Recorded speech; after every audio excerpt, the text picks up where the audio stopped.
आपके लिए खुशखबरी है या दुख की बात है, ये मैं डिसाइड नहीं कर सकता, क्योंकि यहां पे आपके प्रसिद्ध कंपनियों को लोन देने पे रोक लगा दिया है आरबीआई ने। यानी ये जो मशहूर कंपनियां हैं, डीएमआई फाइनेंस, आशीर्वाद, नव्या बेचारा और आरोहन आरोहन इन चारों को आरबीआई ने सीधा बोल दिया है, भाई साहब 21 अक्टूबर 2024 के बाद तुम नया लोन नहीं दे सकते। क्यों नहीं दे सकते, क्यों इनको बैन किया गया है, रोका गया है, आगे बताऊंगा। देखिए, एक डीएमआई फाइनेंस का तो मैंने पहले बताया था, मैंने बहुत पहले से बता रहा हूं कि एनबीएफसी वालों के बहुत बड़े कारनामे होते रहते हैं। इन्हीं कारनामों के कारण आरबीआई ने इनको बैन कर दिया है कि अब आगे आप लोन नहीं दे सकते, पब्लिक को और चूना नहीं लगा सकते। एक का तो मैंने लास्ट वीडियो में कल ही बताया था, डीएमआई फाइनेंस के बारे में, कि व्यक्ति ने सेटलमेंट कर दिया फिर भी उसको परेशान किया जा रहा है, तंग किया जा रहा है, लीगल नोटिस की धमकी दिया जा रहा है और फोन करके वगैरह वगैरह। आशीर्वाद की बात करें तो मैंने लगभग 3 साल पहले, 3 साल ही पहले मैंने इससे अपने मम्मी के नाम पे लोन लिया था, जो ग्रुप लोन होते हैं समूह वाले। इन लोगों से परेशान होके लोन चुका दो, भर दो, ईएमआई भर दो, फिर भी इनके एजेंट्स बार बार परेशान करते थे, इसलिए मैंने पूरा पैसा इसके मैनेजर को बुला के सेटलमेंट कर दिया था। सेटलमेंट करने के 2 महीने बाद पता चल रहा है कि इसका जो ब्रांच मैनेजर था वो मेरा पैसा ही लेके भाग गया था, जिसके लिए मैंने बहुत सारे कंप्लेन किए, बहुत सारे कारनामे करने पड़े, तब जाके इसने, जो नया आया था मैनेजर, उसने लेटर दिया क्लोज का। उसके बाद से ही समस्या खत्म हुआ। इसका जो उस समय चला था, लगभग हमारे तरफ से, हमारे जिले से 100 से ऊपर लोगों का ही पैसा सीधे लोन इशू करके अंगूठा लगवा के निकलवा के गायब हो गया। पुलिस वाले खोजते रह गए, जाते थे लोग, मिलता ही नहीं था। तो अलग अलग कारनामे होते हैं जिसके कारण आरबीआई देखती रहती है, एक उचित समय आने पर भाई साहब हटो, चलो थप्पा लग गया, निकलो, हो गया। तो कुछ कारनामे हैं इनके जिसके बारे में हम जानेंगे क्यों बंद किया गया है। आपके लिए दुख की बात है कि भाई साहब ये 4 कंपनियां 21 अक्टूबर के बाद से लोन देना बंद कर दी हैं, क्योंकि आरबीआई ने सीधा कह दिया, भाई साहब अब आप लोन नहीं दे सकते, किसी को चूना नहीं लगा सकते। अगर लगाते होते तो, या लगा रहे होगे तो अब मत लगाना चूना, अब मत देना किसी को लोन, ठीक है।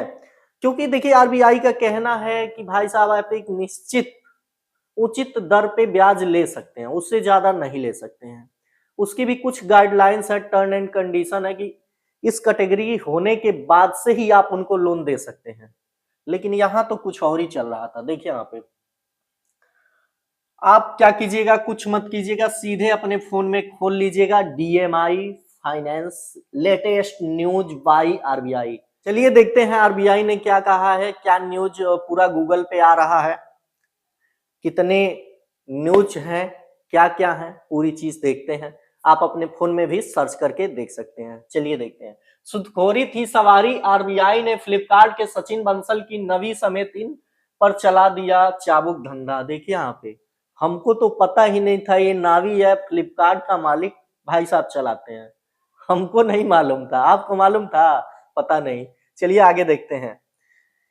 आगे देखते हैं यहाँ पे आरबीआई ने नई दिल्ली भारतीय रिजर्व बैंक आरबीआई ने 4 बड़ी एनबीएफसी कंपनियों पर कड़ी कार्रवाई की है। आरबीआई ने इन कंपनियों पर बैन लगा दिया। 21 अक्टूबर से लोन नहीं दे पाएंगी। आरबीआई का यह फैसला इन कंपनियों की ओर से ग्राहकों से बहुत ज्यादा ब्याज वसूलने, बहुत ज्यादा भाई साहब लोग ब्याज ले रहे थे, ज्यादा कुछ नहीं कर रहे थे, इसके कारण लिया है। आरबीआई ने जिन 4 कंपनियों पर एक्शन लिया है उनके नाम है Ashirvad micro finance limited, Arohan finance services limited, DMI finance private limited, Navi Finserv limited. Navi Finserv Flipkart के संस्थापक सचिन जी हैं क्या? हमको नहीं पता था। आगे देखते हैं, आगे देख लेते हैं। बंसल की है। इन कंपनियों पर भारतीय रिजर्व बैंक ने अधिनियम 1934 की धारा 45 फेल 1B के तहत एक्शन लिया है। बहुत ही सराहनीय कार्य हुआ है। कुछ लोग तो बच जाएंगे इस दलदल में, लोन के चक्कर में फंसने से। आरबीआई ने अपने बयान में कहा कि यह कार्रवाई इन कंपनियों की ओर से ग्राहकों से वसूली की जा रही ब्याज दरों और ब्याज के अंतर को लेकर की गई है।